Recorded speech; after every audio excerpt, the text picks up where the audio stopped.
got two more former Proteas players with us today, and really just to extend that conversation around women's cricket and what it needs to grow from where it was, where it's headed to, and where it is at the moment. Terblanche, who is a former Proteas player, and Nolubabalo Ndzundzu, also a former Proteas player. Claire, I'm going to start with you.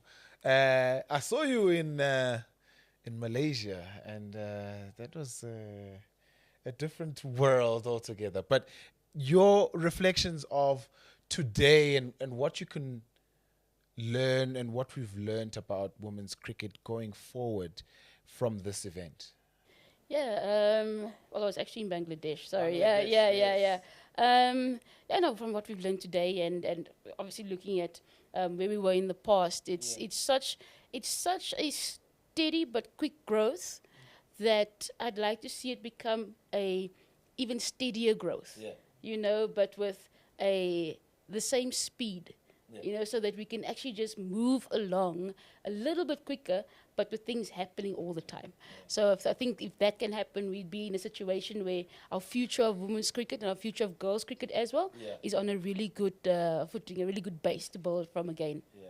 Has your perceptions of what it takes to succeed in the women's game changed after today? I mean, you've been there, you've done it, and you've moved in different aspects of the game now, coaching.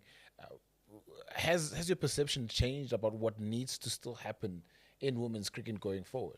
Listen, like if you look at fitness from a fitness point of view, it was always you need to be fit, you need to meet standards, you need to do this, you need to do that. But we're in a space now where we are professional, and there are people in those positions who can help you then become professionals, say in the fitness space, in a space as a professional athlete. Sure. You know, there are people who can guide you and help you, whereas obviously in the past, it was you and you alone, and maybe your coaches who also weren't professional.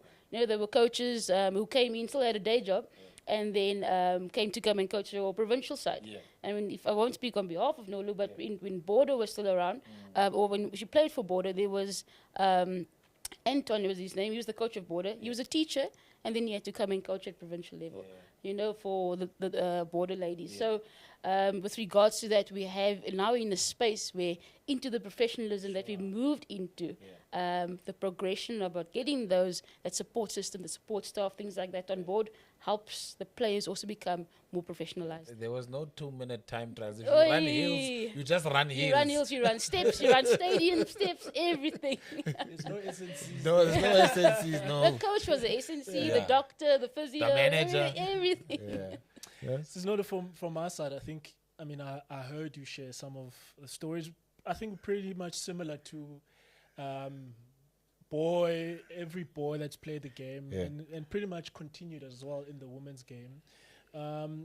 Talk us through that journey of coming from the townships or the rural areas, loving this game, but having to kind of face these difficult moments of not only having to love the game of cricket and dragging your bag along, but be concerned of maybe your safety in terms of now coming from your training sessions and having ability to still get home safely. As I was sharing there inside my story, where I was in a life-threatening situation where my life was exposed in danger and stuff like that, and you could understand from a rural and urban, it's totally different story. Where our backgrounds, you are from that background where you are being maybe provided by the mother only. You are raised by a single parent and not even working, maybe a domestic worker. You see those challenges. There's no transport. You must get to practice. You must be dropped far away from where you're gonna be practicing. But still, the passion and the love of the game kept me, continuing. You see, nevertheless, the challenges, of course, were there.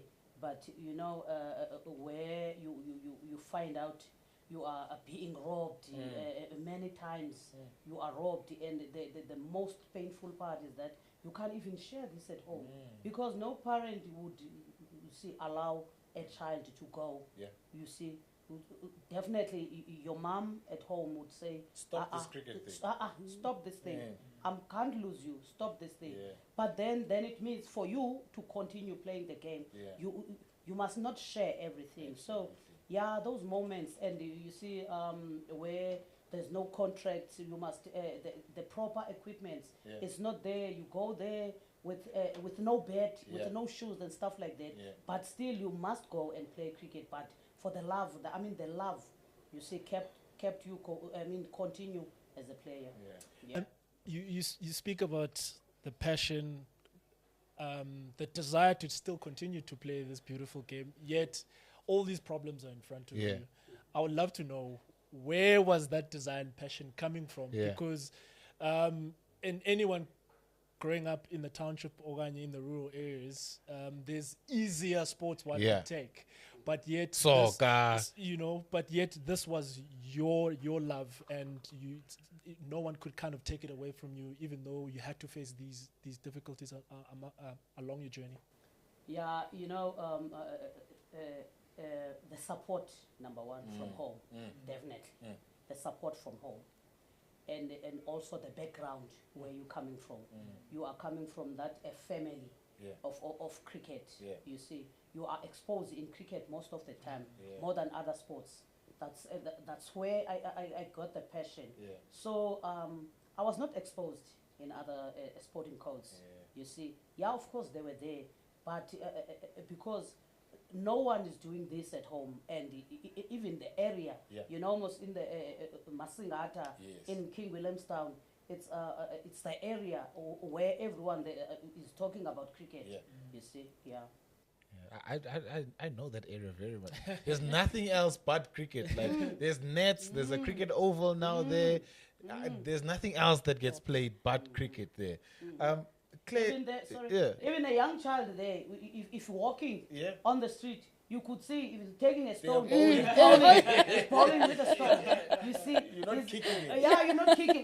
There's no way to kick. You even playing those shots. There's no way you playing. You're visualizing. Shadow betting. You're hitting those 4s and 6s just on the streets. Claire, what challenges do players still face today? So let me start right at the beginning of the pipeline. So we've got KFC mini cricket, and that is mass participation. There's so many girls there. We see at the festivals, we see it and it's so good to see. You see talent, and you see these girls just there having fun, playing with the boys, mixed groups, things like that. The moment they transition over to hardball, we lose them. If the school doesn't allow the girls to play in the boys' team, in primary school, as soon as they switch over to hardball, we lose them. And that's where the dropout rate of our girls cricketers, I think, is at the maximum dropout rate. Because they start again when they go to a high school or even a hub, but then the high school starts playing again. They've got possibly a girls cricket team.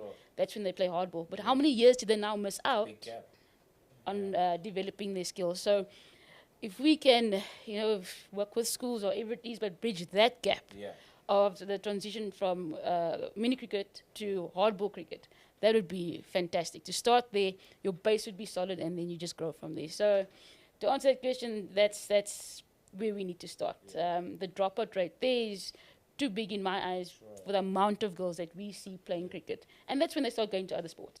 How do we circumvent that? I mean, because you speak about a very important step and milestone and age where development takes place quite a lot to get them to a skill level where they can compete provincially, then make the step up into national sides. How do we circumvent that dropout rate between your mini cricket into your hardball cricket? I think it's a thing of education and sharing more kind of knowledge around girls playing cricket, especially to the schools, because I'm not saying all schools, but the head of cricket at the primary school is a guy, and cricket is meant for boys. And this girl is going to take a spot in one of the boys in this team. Not all schools are like that. I mean, we've got Kayla Renica is here today. She went to a school called Mikro.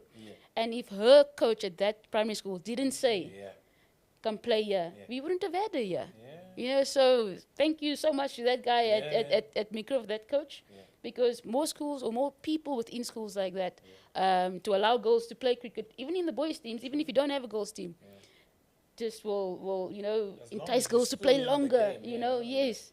And you'll get the development, you'll get the time, you'll get the play. For me, I would love to know the key moments or along this journey. I mean, we keep talking about 2013 was quite a pivotal moment in South African cricket in the women's game, where obviously contracts were introduced, to now sitting in 2025 where we're seeing a full management team with psychologists, doctors traveling, and also access to flying the same way the men's team the men's team would be. In terms of how far now, I know you might have missed on the professionalization of the game. Nolu, what have been some of these key moments that you've seen along this journey that have been mentioned today that you think are playing such an important role in making sure that we attract more girls into the game of cricket? Yeah, the fact that it was professionalized. I mean, that alone, that gap. And also the fact that they are getting those sponsors, they're getting, our team is getting a support, and there's more games, unlike in the olden days. There's more games at least, because in our time, like myself, I joined the team in 1999. I only played one game in year 2000. The World Cup. 2001, there was no game. 2002, only England toured to South Africa. Now there's a lot of competitions. They are traveling. They are in and out. You see, there's more exposure. There's more involvement in cricket. So that alone, you see, and there's also, especially for today, there's a future. There's a brighter future ahead. You see, in terms of development. They've just came back from a tri-series in Yeah, Sri Lanka. and they're leaving now on Monday. Leaving to the West Indies, so it just shows you the importance and obviously creating more opportunities for play. And I think in terms of the pipeline and development then of players, being exposed to different conditions certainly play a role. Last question, and I'm going to direct it to you, Nolu, because you've seen a different side of the game as well in the media space. How important is the media and sponsorship to contribute towards the success of the women's game? Yeah, it's more important because I will always compare. I mean, refer to the past. Sure. You see, there were some situations I know from where I come from. From Buffalo Park. It's really not nice. There is a game there, but there are people that are driving up and down, unaware that there's something going on here. I mean, so with the media, I mean, trying to make sure that they make people aware. I mean, the game is growing, is growing, because without the people knowing, you see, definitely the game will never grow. But the media is there. I mean, to make sure that sometimes it's in TVs and the news and everything. There's cricket all over. You see, No, important. Thank you so much, Claire, and thank you to you too, Nolu, for being part of this discussion. I think these discussions are needed on a continuous basis to be able to grow the game and move it forward. So thank you very much for your contributions. Look forward to more of these conversations and contributions going forward in an effort to grow our women's game. Thank you so much. Thank you for hearing us. Thank you very much, man, and thank you for the opportunity that you guys that is being granted to us. Thank you. Because it's also important to know where we're coming from. Absolutely. For you to be able to get where you want to go. Thank you. Thank you, gents.